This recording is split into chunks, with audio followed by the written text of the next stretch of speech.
أسألك مين الرسول اللي كان اللي هو بيعمل مع حيوانات كده ساعة لما هو الهدهد بيشغلهم، يعني ساعة لما الهدهد اتأخر وهو جاب له خبر اللي كان بيكلمهم دي سيدنا سليمان. صح يا صح. لما كان ماشي هو وجنوده النمل قعدت تقول يا ايها النمل ادخلوا مساكنكم حتى لا يحطمنكم سليمان وجنوده وهم لا يشعرون. سيدنا سليمان حاجه يضحك. فسليمان ضحك. مين اما ست يا بابا تكون في بلد كده من الرسول من زمان بيكون اسمها ست؟ ما اسمها ست. ماشي. مين الست اللي العفريت كان قدام سيدنا سليمان وسيدنا سليمان طلب منه اللي هو يجيب عرش انت بتتكلمي الملكة؟ اسمها كان اسمها بلقيس. بلقيس. بلقيس مملكة سبأ. كانت مملكة سبأ. هي اسمها كان المنطقة اسمها مملكة سبأ. عشان كده بابا هما جابوا كلمة سبأ ديت عشان موجودة في القرآن.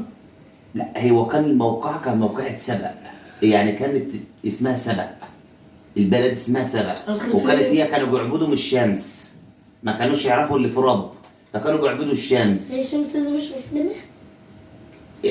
انت بتتكلم يعني ايه مش مسلمه؟ انت ماسكه كل حاجه مش مسلمه، مفيش حاجه اسمها مسلمه ومش مسلمه. يعني الشمس دي مخلوق من ربنا خلقه بيكمل حياه الكون. ما شاء الله. مفيش حاجه اسمها مسلمه ومش مسلمه. ما شاء الله.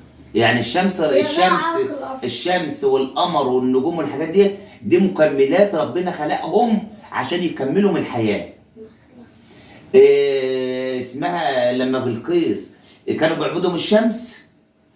الهدهد طبعا لما اتأخر فكان هناك لأن كان بيستمع لهم، فلما سيدنا سليمان استدعى الطيور فكلهم جم إلا الهدهد، فقال لك ما دام اتأخر كده يا إما يتعاقب يا إما يجيب لي بحاجة يقين سبب من سبب تأخيره. فلما جه الهدهد قال له اللي أنا وجدت قوم تحكمهم امرأة ويعبدون الشمس من دون الله. يلا اسأل بقى يا محمد. بتقول على الحته اللي هو الجن لما جاب العرش بتاعها. سيدنا سليمان بعته قال له احنا هنشوف انت صادق ولا كاذب. ماشي. فخد الكتاب بتاعي الكتاب اللي هو زي رساله ارميها هناك وتعالى، بس هم هيعملوا ايه؟ فلما الهدهد خد الرساله وراح رماها هناك، فطبعا قالت الرساله فقالت ان الملوك اذا دخلوا قريه افسدوها، يعني هي خايفه لعود الملوك يدخلوا القريه عندهم ويحاربوهم فيفسدوا من الاستقرار اللي فيه والعيشه بتاعتهم. فقالت انا هروح اقابله. فهتروح تقابل مين؟ سيدنا سليمان وتاخد معاه هديه.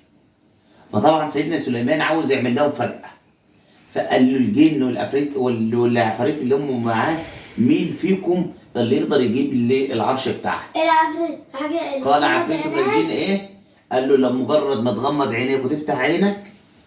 هو جابه ازاي؟ لا الاولاني قال له مجرد قبل ما تقوم من مكانك اكون جبته. والتاني قال له قال له لا مجرد ما تفتح عينك وتغمض عينك هتلاقيه موجود. ماشي. يلا اسال بقى يا محمد. مش عارف اسال اسئله. اي حاجه. مش انتوا اللي قلتوا هسألك اسئله؟ مين الرسول اللي كان قوي وكان في بنتين كانوا رايحين يشربوا من البيت؟ مين يا محمد؟ سيدنا موسى. عرفتي؟